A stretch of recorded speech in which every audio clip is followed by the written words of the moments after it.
नमस्ते साथियों, इस वीडियो में हम गॉड के बारे में समझेंगे। विकास दिव्याकृति, संदीप महेश्वरी, आचार्य प्रशांत और प्रेमानंद महाराज साइमल्टेनियसली हमें बताएंगे कि वो गॉड और स्पिरिचुअलिटी को कैसे समझते हैं। आओ वीडियो शुरू करते हैं। सर, विकास दिव्याकृति से। जहां तक मेरी बात है, मैं गॉड को लेके वैसा फील नहीं कर पाता हूँ। मेरे अंदर ऐसी फीलिंग बहुत ज्यादा है। मैं एग्नोस्टिक हूँ। मैं ये मानता हूँ कि ये दुनिया गॉड ने बनाई है। ऐसा हो भी सकता है, नहीं भी हो सकता है। ये भी हो सकता है कि अपने आप बनी हो, एवोल्यूशन के प्रोसेस। मुझे ये जरूर लगता है कि ज्यादा चांसेस हैं कि कोई ना कोई फोर्स है इस सब के पीछे, पर वो फोर्स वैसी एकदम नहीं है जैसा धर्मों के लोग मानते हैं। वैसा होने का स्कोप ही नहीं है, क्योंकि सारे धर्म जब पैदा हुए, जनरली आप देखेंगे 6th सेंचुरी BC में लगभग अधिकांश धर्म पैदा हुए। चाहे हम बुद्धिज्म की बात करें, जैनिज्म है पुराना, लेकिन महावीर उस समय पैदा हुए। कन्फ्यूशनिज्म 6th सेंचुरी BC में हुआ। ताओइज्म उसी समय का चाइना में। क्रिश्चियनिटी लगभग उसके 600 साल बाद हुई। जूडाइज्म थोड़ा सा पहले से है, 6th सेंचुरी BC के आसपास कुछ कुछ दिख रहा है उसमें। Islam as an organised religion काफी देर में हुआ, हालांकि वो मानते हैं कि एडम के समय से उनका धर्म चलता है।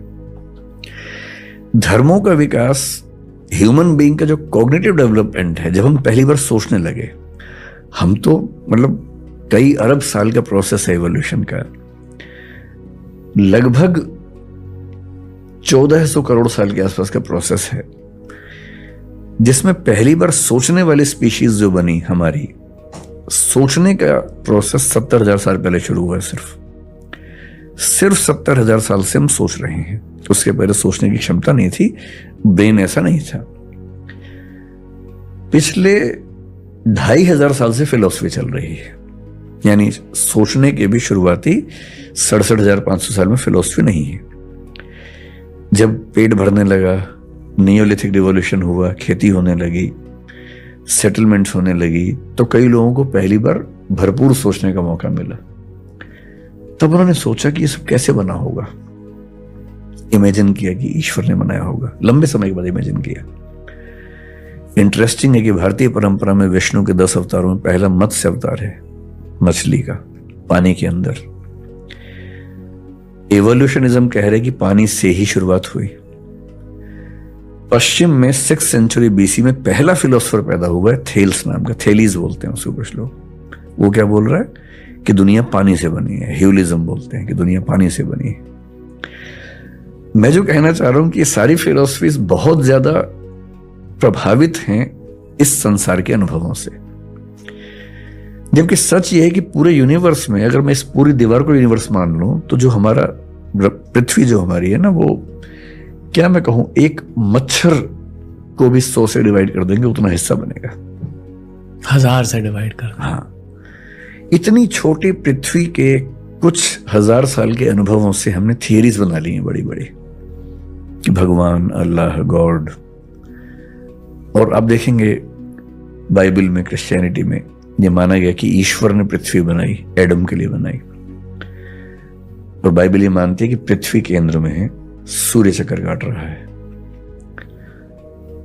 अब साबित हो गया, कोपरनिकस ने साबित कर दिया कि नहीं, सूर्य केंद्र में है, पृथ्वी चक्कर काट रही है।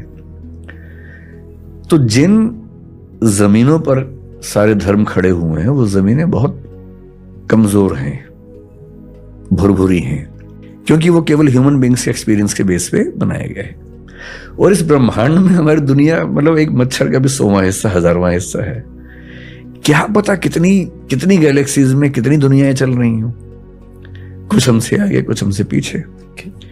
कुछ हो सकता है कि अभी वो बंदरों के जमाने में चल रहे हो, कुछ हो सकता है कि हमसे 1000, 2000, 10 लाख साल आगे निकल गए हों। इन दुनियाओं में आपस में इंटरेक्शन भी अब तक नहीं हो रहा। हम उनको एलियन कहते हैं, वो हमको एलियन कहते होंगे। तो अभी तो विज्ञान ने दुनिया का डेसिमल में भी कुछ नहीं समझा है। अभी से हम ये इंटरप्रेट कर दें कि एक भगवान है जिसने ऐसा ऐसा किया, पॉसिबिलिटी है। एग्नोस्टिक होने का मतलब है कि I accept there stands a possibility of God existing. पर हमारे दुनिया के धर्मों में, दर्शनों में गॉड की जो व्याख्या है बहुत ही बेसिक लेवल की है। पृथ्वी को केंद्र में रख के व्याख्याएं की गई हैं, अपने देश को ध्यान में रख के, अपने समाज को ध्यान में रख के बनाई गई व्याख्याएं मेरे ख्याल से अल्टीमेट रियलिटी जब भी हमारे सामने आएगी, मतलब हमारी जिंदगी में तो शायद नहीं आएगी, शायद 10-20 हजार साल तक भी ना आए, शायद 1 लाख साल के बाद सामने आए, वो वैसी नहीं होगी जैसी हम सोचते हैं, उससे काफी अलग होगी। किसी को भी ब्लाइंडली फॉलो मत करो। इनफैक्ट फॉलो करने का मतलब यही होता है कि ब्लाइंडली फॉलो करना, वरना फॉलो करने की जरूरत क्या है? आपको मुझे फॉलो करने की क्या जरूरत है? मेरी बातों को फॉलो करने की क्या जरूरत है? देखो ना कि मैं जो बोल रहा हूं वो सही है गलत है। अब कैसे देखोगे? अपने एक्सपीरियंस के अकॉर्डिंग देख लो।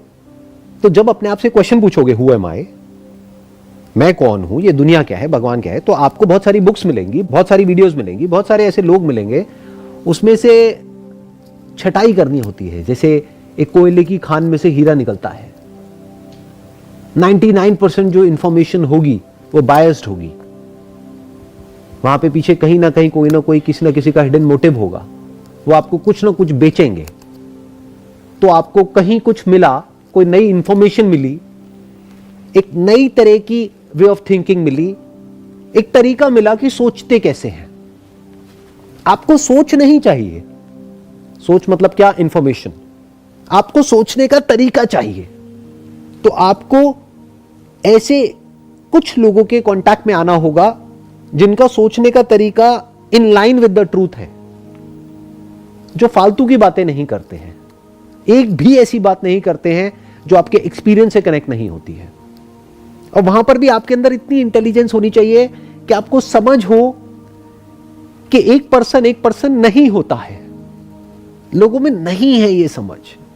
फॉर एग्जाम्पल, मेरी कोई पुरानी वीडियो उठा लो, 8 साल पुरानी, अब आप वो देखोगे तो मेरी वो अलग लेवल की बातें हैं, वो किसी काम की नहीं है। बट लोग क्या कहेंगे? संदीप माहेश्वरी ने ऐसा कहा था, अब वो ये कह रहा है, तो ये सही है या वो सही है? अरे वो कोई और था, वो कुछ और था। उस टाइम पे मेरी अंडरस्टैंडिंग एक लेवल पर थी, आज कहीं और है, कल कहीं और होगी। और अगर कल भी मैं यही बोल रहा हूं जो आज बोल रहा हूं, तो इसका मतलब मैं ग्रो नहीं हो रहा हूं, इसका मतलब मैं स्टैग्नेंट हूं, इसका मतलब मेरी नॉलेज उधार की है, इसका मतलब मैं आपको तो बोल रहा हूं क्वेश्चनिंग करने के लिए, लेकिन खुद ने कभी कोई क्वेश्चनिंग नहीं करी है। तो अगर आज आप मेरी कोई पुरानी वीडियो देखोगे और अब ये वाली वीडियो देखो, एकदम ऑपोजिट है। मैं ही कह रहा हूं कि वो मेरी वीडियो है और बिल्कुल बेकार है।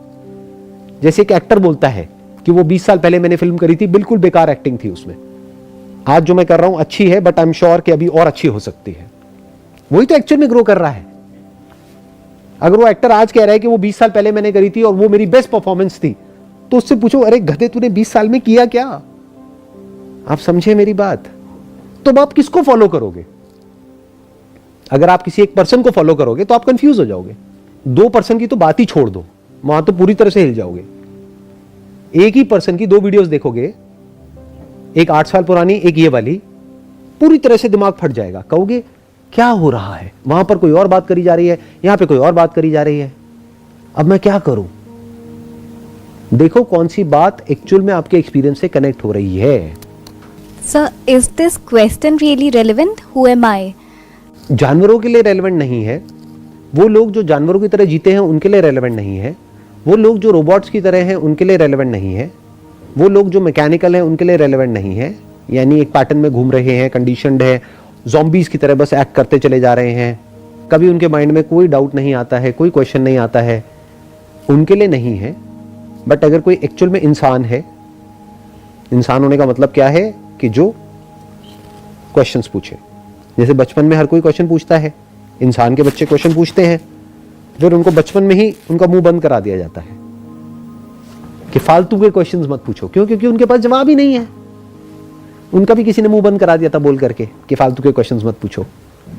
तो अगर कोई इंसान है, यानी जिसके अंदर नेचुरली क्वेश्चंस उठते हैं, क्वेश्चंस उठने अभी बंद नहीं हुए हैं, तो उसके लिए इस क्वेश्चन से इंपॉर्टेंट और कोई क्वेश्चन नहीं है, हु एम आई। क्योंकि अगर पूरी दुनिया में जो भी कुछ है वो सब कुछ भी जान लिया आपने, तो क्या बन गए? गूगल बन गए। तो बनना क्यों है? वो तो ऑलरेडी है ही, एनसाइक्लोपीडिया बन गए। और वो बनने से क्या हो गया? कुछ भी नहीं हुआ। सब कुछ रट लिया, दुनिया में जितनी नॉलेज है सारी रट ली। प्रैक्टिकली तो वो पॉसिबल ही नहीं है, बट मान लो ऐसा भी आपने कर दिया, करिश्मा करके दिखा दिया, तो क्या हो गया? तो अगर पूरी दुनिया जहान की सारी नॉलेज आपके अंदर है, लेकिन अगर मैं आपसे पूछता हूं आप कौन हो, और आपके पास में कोई अंडरस्टैंडिंग नहीं है, कोई क्लैरिटी नहीं है। वही बोलते हो जो पूरी दुनिया बोलती है।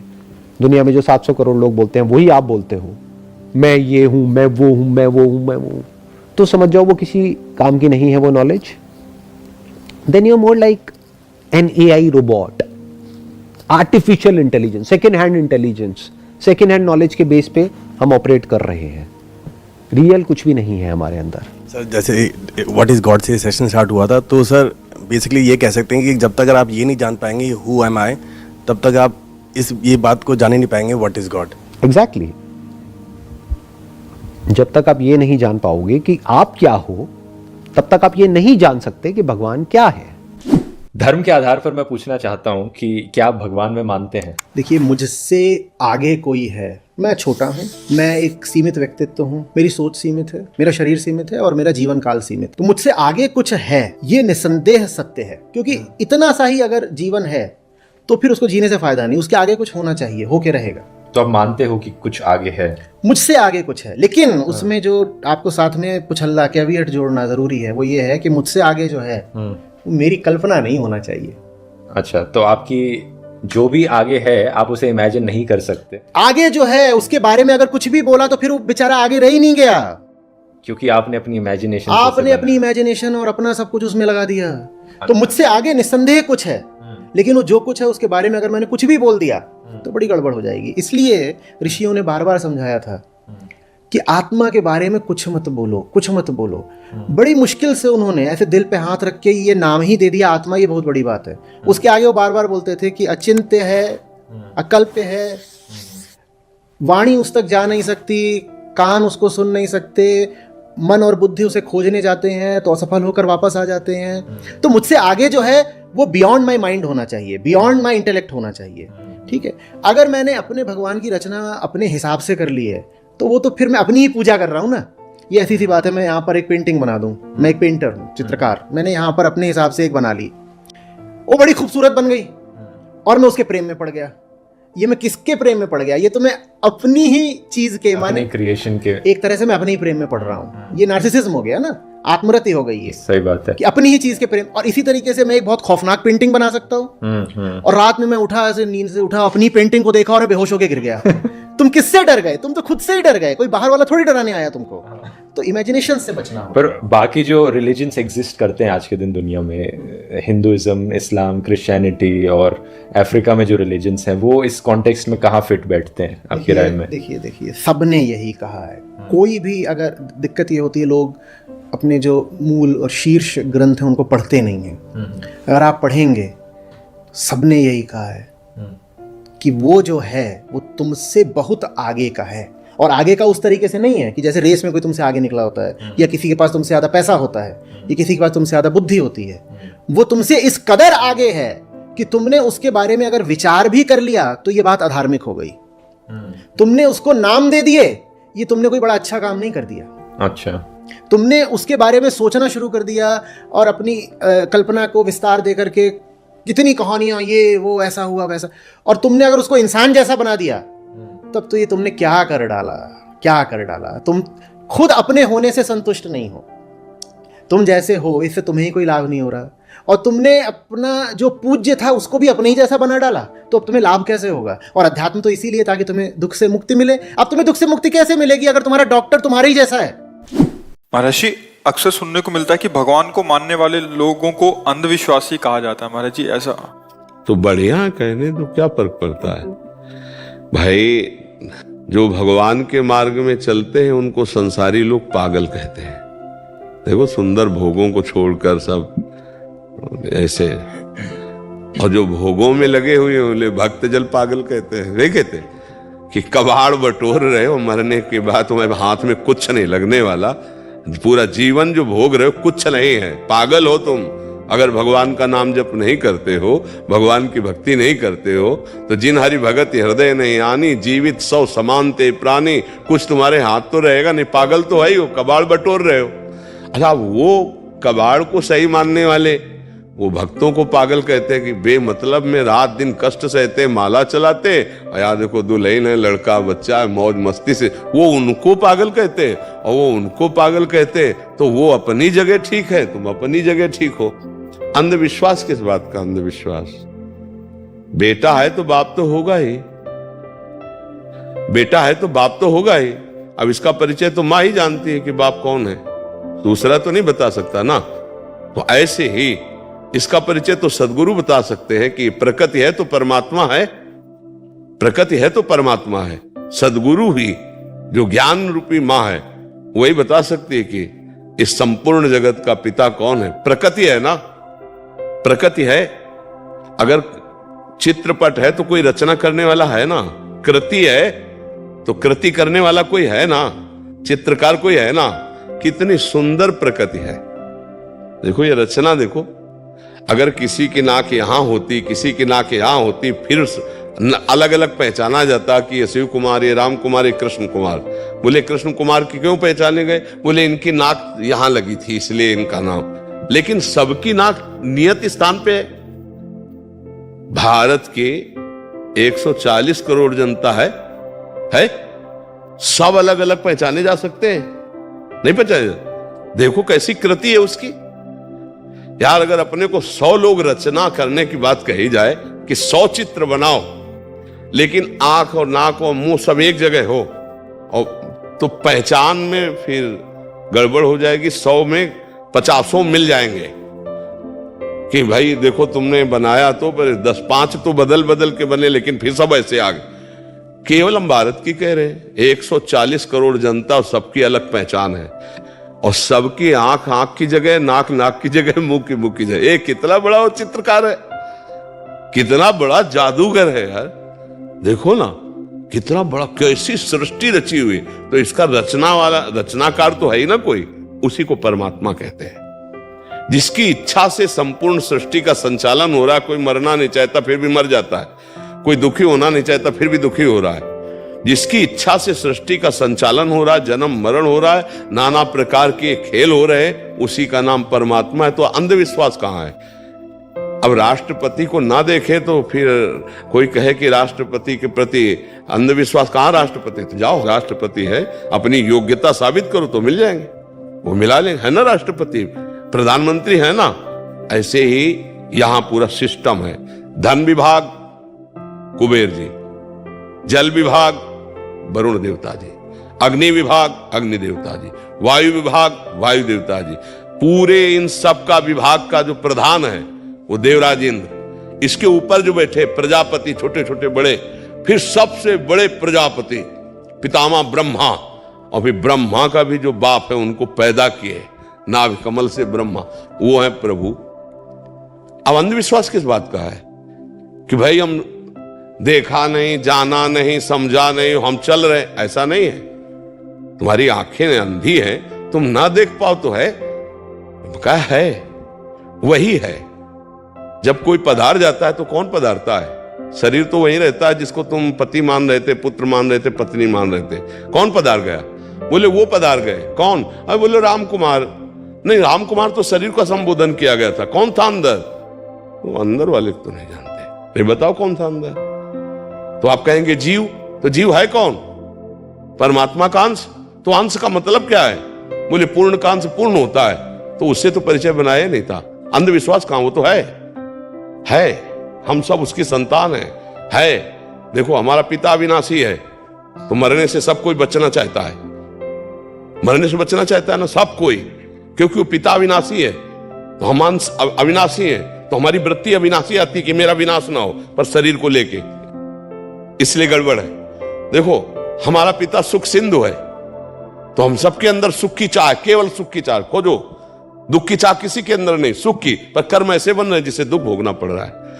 हमारा पिता सबसे बड़ा है, तो हम सब जिस डिपार्टमेंट में सबसे बड़ा बनना चाहते हैं, सबसे बड़ा बनना चाहते हैं। अगर गंदे मार्ग में भी है तो सबसे बड़ा, क्यों? बड़े का अंश है, सबसे बड़े का अंश है, वो सबसे बड़ा। हम प्रभु के अंधविश्वास कहां है? भाई आपको अंधविश्वास लगता हो तो लगता हो, हमारा तो जीवन है, हम तो उन्हीं को देखते हैं, उन्हीं से जीते हैं, उन्हीं से खेलते हैं, उन्हीं से बोल। अंधविश्वास में थोड़ी, अंधविश्वास में कितने दिन जिया जा सकता है? कितने दिन? महीना, 2 महीना, साल, 2 साल, लेकिन यहां तो पूरा जीवन हो गया बचपन से। अंधविश्वास कैसे? तुम अंधविश्वास में बैठे हो, विचार करके देखो, तुम यहां कैसे आ गए, कैसे बैठे हो, कुछ अनुभव में नहीं आ रहा? सत्य है, पर जैसे कुछ बातें ऐसी हैं कि प्रकृति की ही आप इन आंखों से नहीं देख सकते, सूक्ष्मदर्शी से देख सकते हैं। जो छोटी छोटी बातें, जैसे अणु आदि को आप आंखों से नहीं देख सकते, सूक्ष्मदर्शी, तो सबसे अणुअणियान वो सूक्ष्म से भी सूक्ष्म परमात्मा है, तो आप उसको इसको कैसे देख सकते हो? उसके लिए दिव्य दृष्टि चाहिए। महतो महियान, वो बड़ों से इतना बड़ा है, उसके लिए दिव्य दृष्टि चाहिए।